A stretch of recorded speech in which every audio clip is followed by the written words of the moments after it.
Sanskrit APG पाठशालायां भवतां सर्वेषां स्वागतम् अहं करोमि। सर्वप्रथमम् आत्मानं परिचयम् अहं प्रस्तौमि। मम नाम रमाकान्त पाण्डेयः। अहं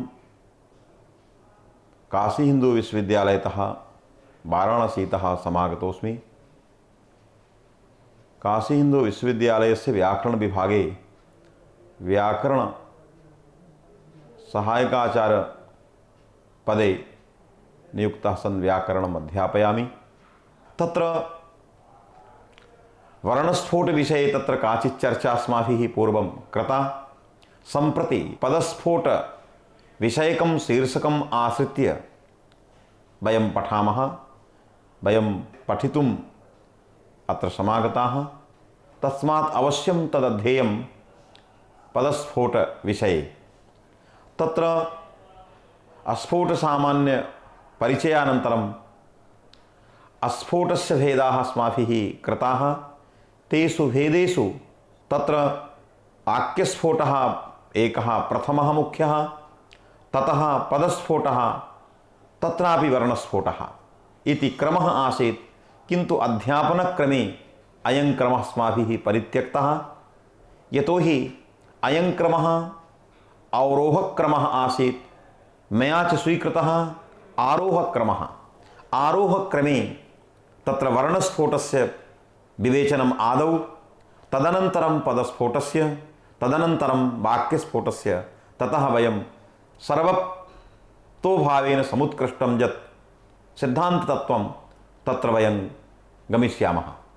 तर्हि वाक्यस्फोटः, पदस्फोटः, वर्णस्फोटः, तत्रापि पदस्फोटेपि पदव्यक्तिस्फोटः, पदजातिस्फोटः, अखण्डपदस्फोटः इति क्रमेण पदस्फोटस्यापि त्रयः भेदाः शास्त्रे निश्चिताः सन्ति।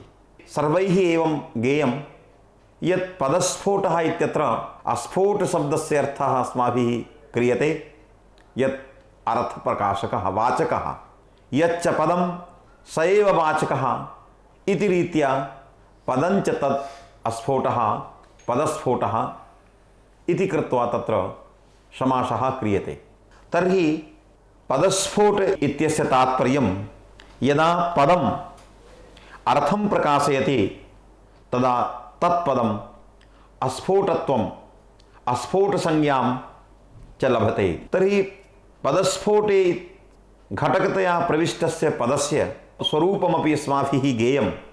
अन्यथा तदभिन्नस्य स्फोटस्य ज्ञानं दुस्सहं भविष्यति इति कृत्वा सर्वप्रथमं पदस्फोट घटकीभूतं यत्पदं तत् पदं वयं तत्र पठामः। किं नाम पदं? पदविषये कियन्ति मतानि सन्ति। व्याकरणस्य पदविषये कः सिद्धान्तः? एतस्मिन् विषये यदा वयम् आचार्यं भगवन्तं पाणिनिं पठामः तदा पदस्य स्वरूपम् आदौ आगच्छति। भगवान् पाणिनिः पदनिर्वचनकाले तत्र विवेचयति यत् पदपदं पारिभाषिकं न केवलं पद्यते अर्थः बोध्यते येन तत्पदम् एवं रूपं व्युत्पत्तिपरं पदपदं नास्ति, अपितु पदपदम् एकं पारिभाषिकम्। आचार्यस्य तत्र पदपदस्य कस्मिन्नर्थे प्रयोगः इति आचार्यस्य संकेतः, तत् संकेतानुसारं वयं पदस्वरूपं ज्ञास्यामः। तर्हि पदस्वरूपनिर्वचने भगवान् पाणिनिः वक्ति सर्वप्रथमं संज्ञाविधायकेषु सूत्रेषु पदसंज्ञाविधायकं सूत्रं तावत् वक्ति सुप्तिगन्तं पदं। पदस्य स्वरूपं तैः प्रतिपादितं यत् सुप्तिगन्तं पदं। तर्हि पदस्फोटेन सुबन्तस्फोटः, पदस्फोटेन तिगन्तस्फोटः इति तावद् पदभेदेन अस्फोटे तावद् भेदः आगच्छति। तर्हि सुबन्तं पदं यदि पदं तर्हि तत्र सुबन्तं नाम किं? यतोहि सुप्तिगन्तं पदम् इति सूत्रे सुबन्तं तिगन्तं च इति पदसंज्ञकं भवति। सुबन्तं यदि इत्यस्य विवेचनं कुर्मः, सुप प्रत्ययः अन्ते यस्य तत् सुबन्तं, तर्हि सुप प्रत्ययः कः? तर्हि सुप शब्दोपि तत्र पारिभाषिकः। सुप शब्दस्य परिभाषा का अस्ति? तर्हि सुप तत्र संक्षिप्तः शब्दः विस्तृतम् अर्थं तावत् बोधयति। तत्र सुप शब्दस्य अर्थः तत्र ज्ञातव्यः। तर्हि सौजस्मौट् इति सूत्रे सु इत्यतः आरभ्य तस्य अन्तिमं यत् पदं तद्घटकः यः वर्णः पकारः, तत्पकारं यावत् सुप शब्दस्य व्यवहारो भवति। सुप्रत्ययात् सुप प्रत्यय घटकपकारं यावत् जे प्रत्ययाः मध्ये, सुप्रत्याहारस्य मध्ये जे प्रत्ययाः आगच्छन्ति तेषां प्रत्ययानां विषये सुप शब्दस्य प्रयोगः दृश्यते। तत्र सप्तसु विभक्तिषु 21 प्रत्ययाः जे निर्दिष्टाः आचार्येण, ते सर्वेपि प्रत्ययाः सुपपदबोध्याः सन्ति। यथा सु औजस् प्रथमायाम्, अम औट्सस् द्वितीयायां, टाभ्यां भिस् तृतीयायां, गेभ्यां भिस् चतुर्थ्यां, गसभ्यां भिस् पंचम्यां, गस ओस आम षष्ठ्यां, गी ओस सुप सप्तम्याम् इति प्रत्ययाः 21 संख्याकाः सुप्रत्याहारे आगच्छन्ति। एते प्रत्ययाः यस्य कस्य प्रातिपदिकस्य अन्ते भवन्ति तदा तत् प्रकृति प्रत्यय विशिष्टं तत्पदं सुबन्तं पदं भवति। यदि सुबन्तं पदं कमपि अर्थविशेषं बोधयति तदा पदस्फोट शब्देन अस्माभिः व्यवह्रियते।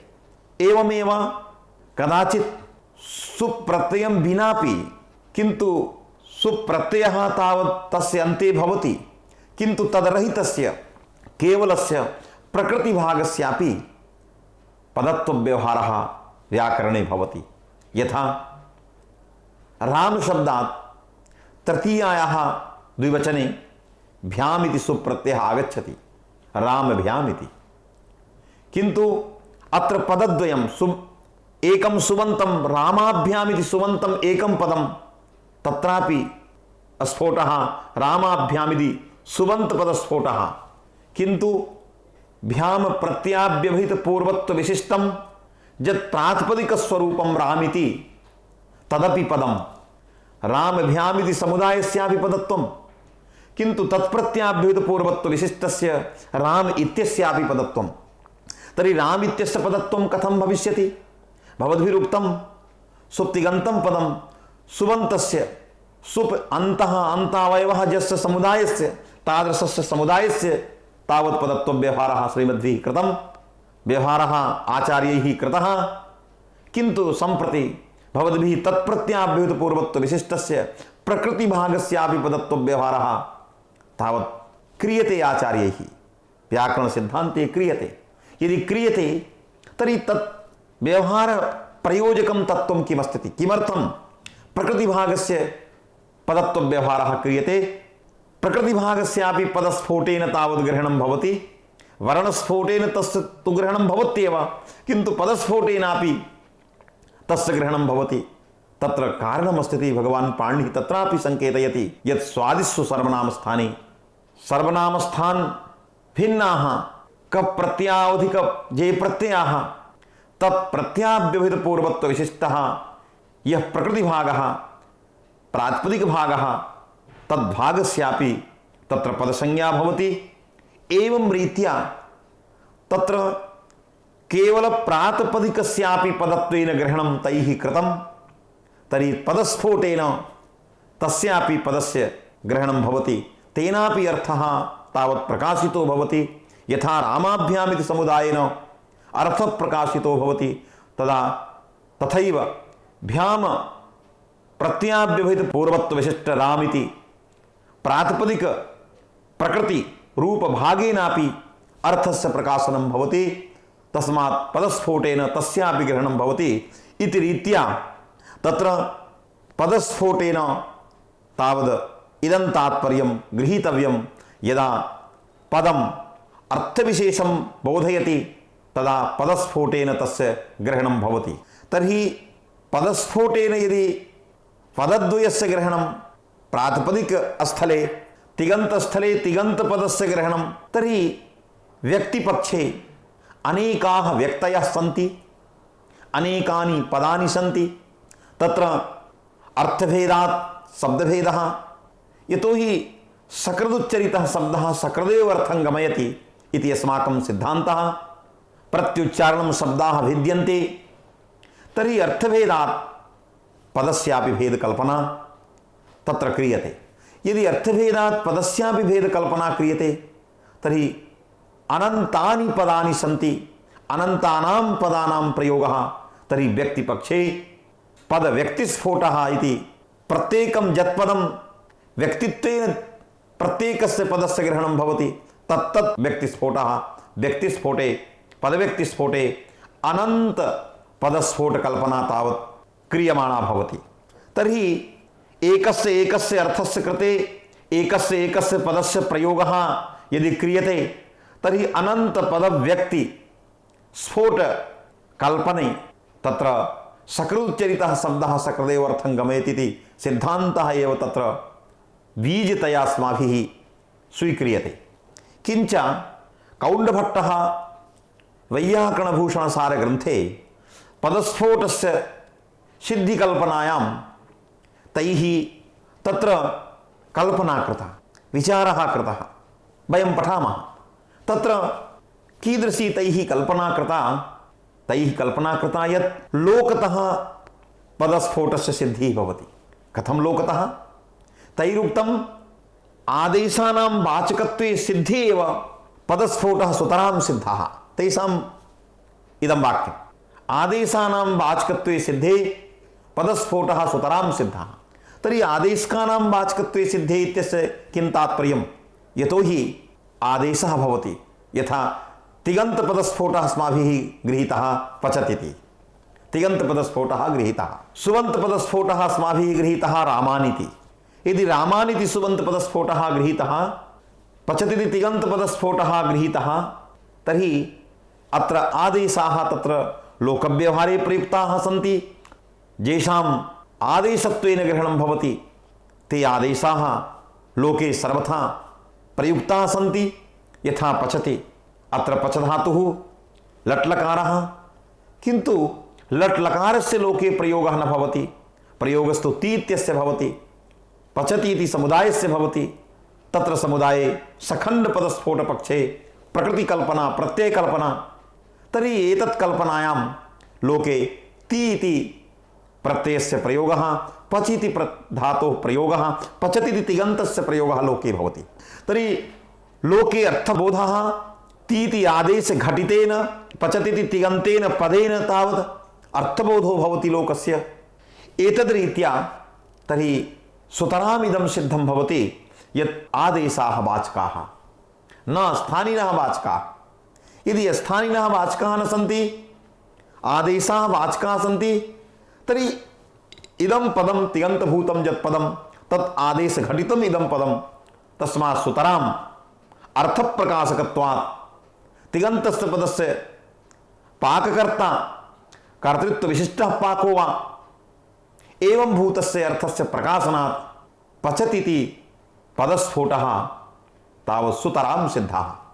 एवञ्च रामानित्यादौ एकं सुबन्तं पदम् उदाहरणतया अस्माभिः प्रस्तूयते उदाहरणत्वेन। यतोहि रामानिति सुबन्तं पदं तत्र प्रकृतिप्रत्ययभागकल्पनायां रामिति प्रातिपदिकं प्रकृतिः, तत्र सुप्रत्ययः विद्यते सस् इति, किन्तु रामास् दीर्घे कृते सकारस्य स्थाने तस्माक्षसो नः पुंसि इति सूत्रेण पूर्वसवर्ण दीर्घात् परस्य ससः सस्य नकारादेशः स्यात्। यदि अयं सस् प्रत्ययः पुंवाचक प्रकृतेर्विहितः स्यात्, तस्मात् पुंवाचक प्रकृतेर्विहितस्य पूर्वसवर्ण दीर्घात् परस्य ससः सस्य नकारः भवति। एवं भूते अर्थे तत्र आदेशः अत्र भवति रामानित्यत्र नकारः, किन्तु लोके अस्थानिनः शस् इत्यस्य तद्घटकस्य सकारस्य वा लोके प्रयोगः न दृश्यते। लोके तु प्रयोगः दृश्यते आदेशस्य नकारस्य। यदि नकारस्य प्रयोगः लोके दृश्यते तर्हि अयं नकारः एव वाचकः अर्थप्रकाशकः। नकार घटितः यः समुदायः सुबन्तसमुदायः रामानिति, तत् रामानिति सुबन्तं पदम् अर्थं प्रकाशयति। तस्मात् अर्थवाचकत्वेन अर्थप्रकाशकत्वेन सुबन्तपदस्फोटः सुतरां सिद्धः लोकतः एव। यतो हि स्फोटः अस्फुटति अर्थः यस्मात् अर्थः निष्पद्यते, यस्मात् अर्थः प्रकाशितो भवति। पदात् सुबन्तपदात् तिङन्तपदात् अर्थः प्रकाशितो भवति इति कृत्वा लोकव्यवहारेण तावत् रामानिति सुबन्तपदस्फोटः पचतीति तिङन्तपदस्फोटः इति कृत्वा तत्र भेदकल्पनायां तत्र अस्माभिः पदस्फोटः स्वीकृतः। तो आदेशानां वाचकत्वे लोकतः सिद्धे जाति पदस्फोटः सुतराम् एव सिद्धः भवति। इदं बीजं तावत् कौण्डभट्टेन प्रथमं तावत् तैर्दत्तं। तैरुक्तम् अस्थानिनः तावत् अर्थं न प्रकाशयन्ति लोके अप्रयोगात् एतावता पदस्फोटस्य सिद्धिः तावत् तैः एतद्धेतुना कृता। किन्तु पुनः तैः आशङ्क्यते, अन्येपि आशङ्कन्ते, वयमपि चिन्तयामः एतस्मिन् विषये यत् धनमिति आहोषित रामः इति एकं सुबन्तं पदं स च स्फोटः अर्थस्य प्रकाशनात्। तर्हि तत्पदस्फोटे घटकतया प्रविष्टाः ये वर्णाः सन्ति तेषाम् अर्थस्य प्रकाशनत्वमस्ति न वा, ते पदस्फोटत्वेन गृहीताः भवन्ति न वा, तत्रापि पदस्फोटकल्पना कर्तुं शक्यते न वा इति अनेके आक्षेपाः अत्र भवन्ति। यथा राम इत्यत्र रेफः, तत्रापि आकारः, मकारः अकारः, विसर्गः, एवं रीत्या तत्र घटकत्वेन प्रविष्टानां वर्णानाम् अर्थप्रकाशकत्वम् अस्ति न वा इति सन्देहः।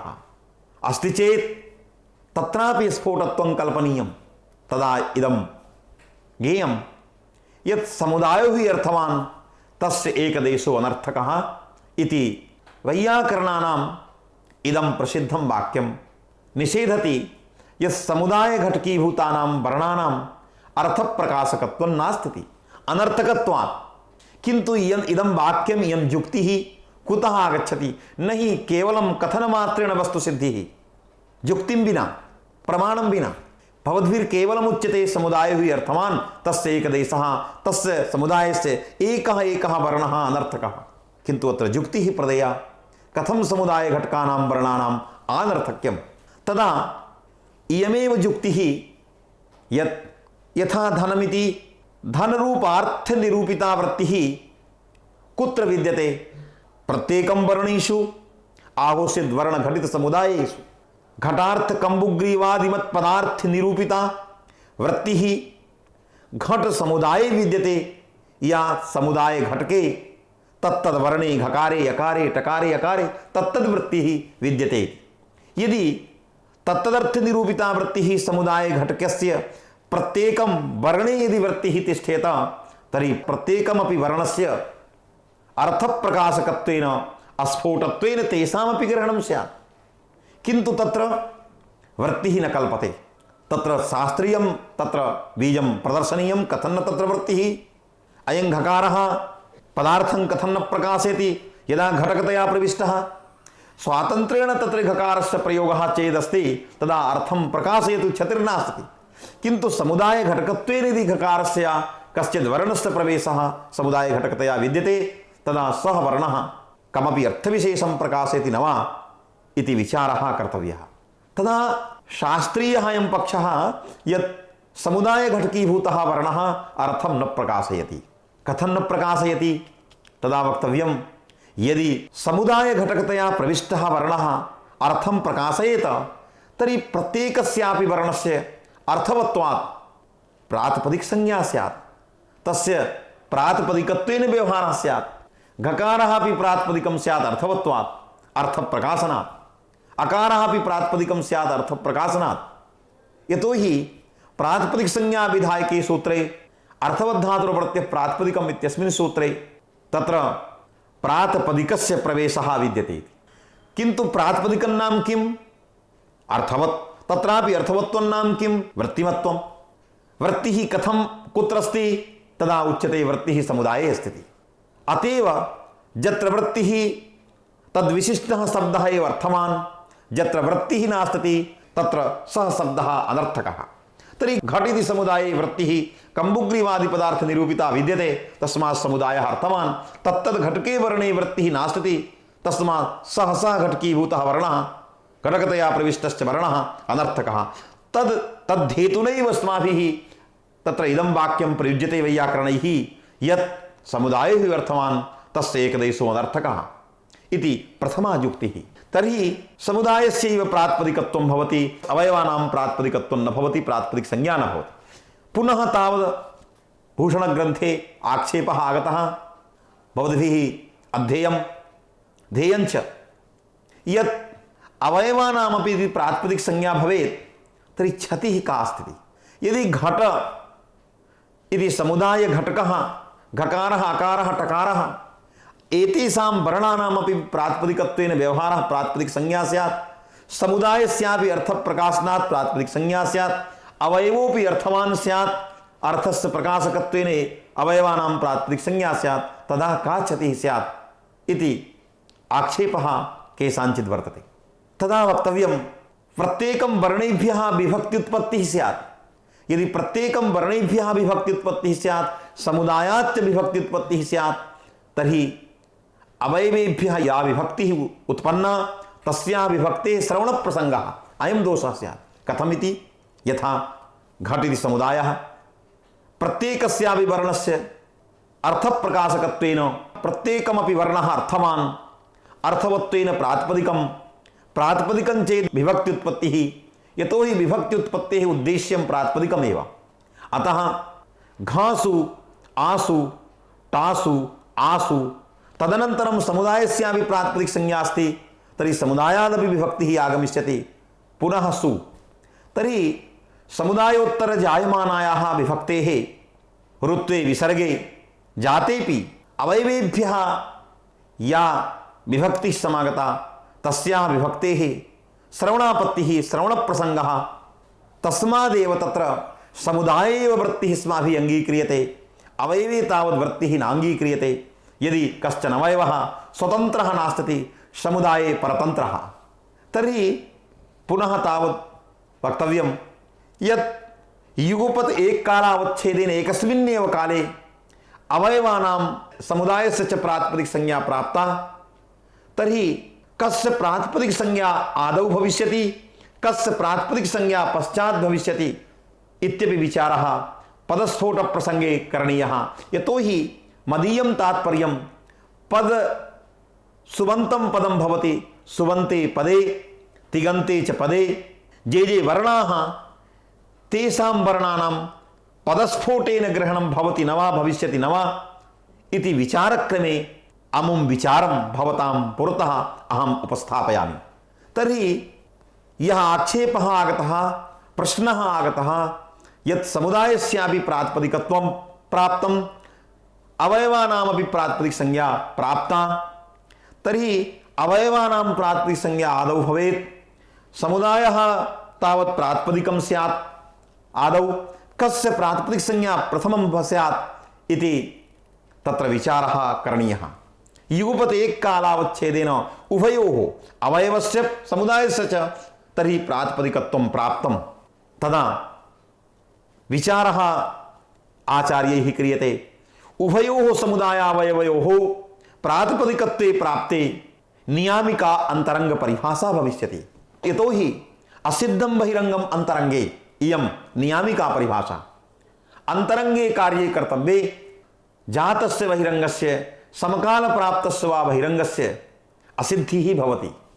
तर्हि युगपत् अवयवानां समुदायस्य च युगपत् प्रातिपदिक संज्ञा प्राप्ता, तदा अवयवानां प्रातिपदिक संज्ञा तत्र अंतरंगा विद्यते इति।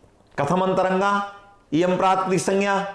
यतोहि समुदायापेक्षया अवयवाः प्रथमोपस्थिताः। तर्हि प्रथमोपस्थितानां घकारादीनाम् अवयवानां धनमित्यत्र धकारादीनाम् अवयवानां वनमित्यत्र बकारादीनाम् अवयवानां नकारादीनां वर्णानां प्रथमोपस्थितत्वेन अंतरंगत्वात् अवयवानां प्राथमिक संज्ञा आदौ भविष्यति। समुदायस्य पश्चात् उपस्थितत्वात् तस्य प्राथमिक संज्ञा पश्चात् भविष्यति। तर्हि धनमित्यत्र यदि विचारयामः तदा धासु आसु नासु आसु इति समुदायस्य प्राथमिक संज्ञायां संजातायां तदुत्तर विभक्तेः सत्वात् तदनन्तरं समग्रस्यापि विभक्ति घटितस्य समुदायस्य धासु आसु नासु आसु इति समग्रस्य समुदायस्य पुनः प्रातिपदिक संज्ञा भविष्यति। यदि पुनः प्रातिपदिक संज्ञा भविष्यति तर्हि समुदाय प्रातिपदिकावयवत्वम् अवयवत्वं तावत् अवयवे अवयवसुबन्ते आगतम्। यतोहि धासु आसु नासु आसु इति अयं तत्तद् विभक्ति घटितः अवयवः समुदाय अवयवः समुदाय प्रातिपदिका अवयवः। तर्हि समुदाय प्रातिपदिका अवयवत्वेन सुपो धातु प्रातिपदिकयोः इति सूत्रेण अवयवेभ्यः समागतानां विभक्तीनां लोपो भविष्यति। तर्हि विभक्ति श्रवण प्रसंग रूपः दोषः यः उद्भावितः वर्तते सः दोषः एव नास्ति। तर्हि किमर्थम् अवयवानाम् अर्थप्रकाशकत्वं नाङ्गीक्रियते इति एष तावद् पक्षः एष तावद् आक्षेपः आगच्छति। तर्हि किमर्थं समुदाय घटकानां वर्णानाम् अनर्थक्यमिति आशंकते। तत्रापि वृत्तिः स्वीक्रियताम्। अवयवः समुदायार्थ बोधने तत्र सहाय्यः सहायकः साहाय्यं करिष्यति इति कृत्वा अवयवानामपि अर्थप्रकाशकत्वेन समुदाय रूपपद घटक अवयवेपि पदस्फोटत्वेन तत्र व्यवहारः कर्तव्यः। यदि पदस्फोटत्वेन अवयवानामपि ग्रहणं कदाचित् करणीयं तदा एकस्मिन्नेव पदे अनेके पदस्फोटाः भविष्यन्ति। यथा धनमिति सुबन्तम् स्फोटश्च सुबन्त पदस्फोटः तर्हि तद् घटकः यः धकारः यस्मात् जायमाना या विभक्तिः तस्याः सुपो धातु प्रातिपदिकयोः इति लोपः तदा धकारः अपि पदस्फोटेन गृहीतो भविष्यति अकारोपि पदस्फोटेन गृहीतो भविष्यति इति कृत्वा अनेके पदस्फोटाः एकस्मिन्नेव सुबन्त पदस्फोटे भविष्यन्ति इति महद् गौरवं तावत् आगमिष्यति। एवञ्च एतावान् व्यवहारः अपि क्वचित् न मिलति। एतद् वारणं कथं करणीयम् इत्यत्र अवश्यं वयं तत्र पठिष्यामः पठामश्च। तर्हि पुनः तावद् अत्रैदं वक्तव्यं यत् अवयवानां यदि अंतरंगत्वेन आदौ प्रातिपदिकत्वं स्यात् विभक्तिश्च उत्पद्येत् समुदाय प्रातिपदिकावयवत्वेन समागतायाः विभक्तेः लुक् स्यात् एतत् सर्वं स्यात् तदा धनमित्यत्र नकारस्यापि लोपः स्यात्। यतोहि न लोपः प्रातिपदिकान्तस्य प्रातिपदिकसंज्ञकं यत्पदं तर्हि नकारः प्रातिपदिकसंज्ञकमपि तस्मात् विभक्तिः समागता तस्याः विभक्तेः लुक् भवति लोपः तस्मात् तस्य पदत्वमपि प्रत्ययलक्षणत्वेन। यदि पदत्वं तर्हि प्रातिपदिकसंज्ञकं पदं धन घटक नकारिति तस्यापि लोपापत्तिः। तर्हि पदस्फोटस्य स्वरूपमेव तावद् विनष्टं स्यात्। तस्मात् अवयवानां तावद् अर्थप्रकाशकत्वं न कल्पनीयम्। अन्यथा धनं वनम् इत्यादौ नकारलोपापत्ति प्रसंगः धकारित्यत्र जस्त्व प्रसंगः अनेके दोषाः तावत् संभाविताः। संभावितेषु दोषेषु सत्सु तत्र सुबन्त पदस्फोट तिगंत पदस्फोट घटक वर्णानाम् अर्थप्रकाशकत्वं न कल्पनीयम्। तस्मात् एकस्मिन्नेव पदस्फोटे अनेक पदस्फोट कल्पना रूप दोष प्रसंगः यः समागतः सः दोष प्रसंगः नास्ति। किंच लोक व्यवहारे द्वितीया युक्ति ही प्रदीयते। लोक व्यवहारे व्यवहारात् शक्तिग्रहणं समुदाये भवति अवयवे वा भवति। यतो हि शक्तिग्राहकम् उपायभूतं यत् तत्त्वं तत्तत्त्वं शक्तिग्रहं व्याकरणोपमान् कोशाप्त वाक्याद् व्यवहारतश्च। व्यवहारः शक्तिग्राहकेषु उपायेषु शिरोमणिः। तर्हि शिरोमणिः यः व्यवहारः तेन व्यवहारेण घट इत्यत्र घटः वा इत्यत्र लोके तत्र व्यवहारो भवति। घटः इत्यस्य लोके व्यवहारो भवति। यदि लोके तस्य व्यवहारः तर्हि लोकव्यवहारात् कम्बुग्रीवादि मद रूपस्य अर्थस्य प्रतीतिः लोके घटः इति सुबन्तात् भवति। यदि सुबन्तात् भवति तर्हि सुबन्तस्यैव अर्थप्रकाशकत्वं कल्पनीयम्। अवयवानां न हि कश्चित् लोकः केवलं घकारादि अवयवम् उक्त्वा अर्थं जानाति, व्यवहारं करोति। घ इति शब्दं पदं वर्णं वा उच्चार्य घट पदार्थं न तावत् व्यवहरति इति कृत्वा लोकव्यवहार बलेन अस्माभिः कल्पते यत् समुदाय घटकाः वर्णाः वृत्तिमन्तः न सन्ति। लोक व्यवहारात् तत्र वृत्तिः तावत् न कल्पते, शक्तिग्रहणं तत्र न भवति। यदि वृत्तेः तावत् ग्रहणं न भवति तर्हि एते सर्वेपि घटकतया प्रविष्टाः वर्णाः वृत्तिमन्तः न सन्ति।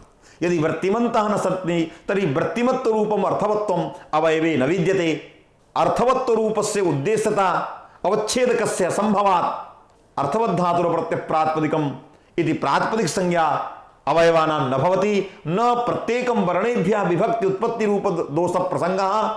तर्हि यदि दोष प्रसंगः नास्ति तदा यह पदस्फोट पक्षे दोषः उद्भावितः यद् एकस्मिन् सुबन्त पदस्फोटे अनेके पदस्फोटाः भविष्यन्ति अवयवमाश्रित्य अनेक अनंत पदस्फोट कल्पना आगमिष्यति। यह दोषः उद्भावितः सः दोषः वस्तुतः इदानीं निराकृतः। एवं रीत्या तत्र अनेकानि कारणानि उपस्थाप्य बहुविधानि कारणानि बहुविधानि बीजानि उपस्थाप्य पद व्यक्तिस्फोटस्य तावत् कल्पना इदानीं कृता विद्यते, कौण्डभट्टेन कृता। किन्तु तस्मिन् पदस्फोटे यः कश्चनपि अवयवः प्रतीयमानः, यः कश्चनपि घटकः प्रतीयमानः, सः सर्वोपि घटकः सर्वोपि अवयवः व्यवहारदशायामेव काल्पनिकः। शाब्दिकी इयं सृष्टिः।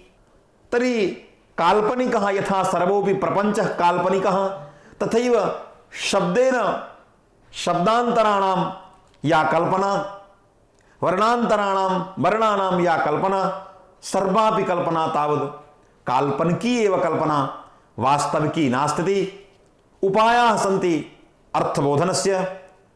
अतएव भर्तृहरिः कथयति उपायाः शिक्षमाणानां बालानाम् उपलालनाः असत्ये वर्तमनि स्थित्वा ततः सत्यं समीहते।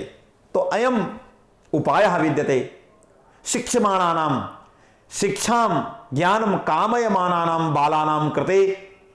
प्रथमम् अखण्डे सखण्ड कल्पनाया कृता विद्यते, सः केवलम् उपाय भूता कल्पना। उपायः केवलं वर्तते न तावत् वास्तविकः। तर्हि वस्तुतः अनंत सुबंत पद स्फोट एवं अनंत तिगंत पद स्फोट कल्पनापेक्षया अखंड पदस्फोटस्यापि कल्पना शास्त्रे कृता अस्ति। अखंड पदस्फोट कल्पनायां तत्र कश्चन अवयवः अवयवः अर्थप्रकाशकः इत्यादि कल्पना, प्रकृतेः कल्पना, प्रत्ययानां कल्पना, सुबन्ते तिगन्ते च पदे तत्तद् घटकानां कल्पना, सर्वापि कल्पना तत्र नास्ति अखंड पदस्फोटे। अतएव अखंड पदस्फोट विचार प्रसंगे भगवान भर्तृहरिरपि अस्मान् प्रमाणयति यत् पदे वर्णाः न विद्यन्ते वर्णेषु अवयवाचना वाक्यात् पदानाम् अत्यन्तं प्रविवेको न कश्चन इति। अखंडस्य पदस्फोटस्य तत्र कल्पना, अखंडस्य पदस्फोटस्य तावत् समुद्घोषणा भर्तृहरिणा तावत् कृता। एवञ्च तत्र मया उक्तं यत् तावत् पदस्फोटे प्रकृतिवृत्ते विभागः वर्णविभागः यः कृतः सर्वोऽपि काल्पनिकः वास्तविकः नास्ति।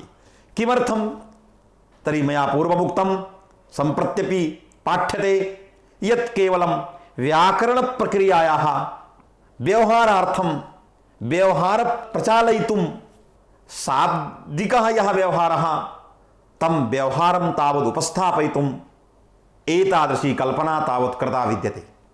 यतोहि यदि तत्र कल्पना न क्रियते तर्हि पदसाधुत्वार्थं यद् विभागः या च व्यवस्था व्याकरणस्य या पद्धतिः तावत् समागता सा पद्धतिः अनर्थिका तावत् भविष्यति। तदर्थं तावत् इयं कल्पना तत्र अस्माभिः अखण्डेपि पदे तावत् सखण्डत्वं कल्पते इति इयं कल्पना क्रियते इति। अतएव तत्र कैश्चिदुक्तं ध्वनिः स्फोटश्च शब्दानां ध्वनिस्तु खलु लक्ष्यते अल्पो महाश्च केषाञ्चित् उभयं तत्स्वभावतः।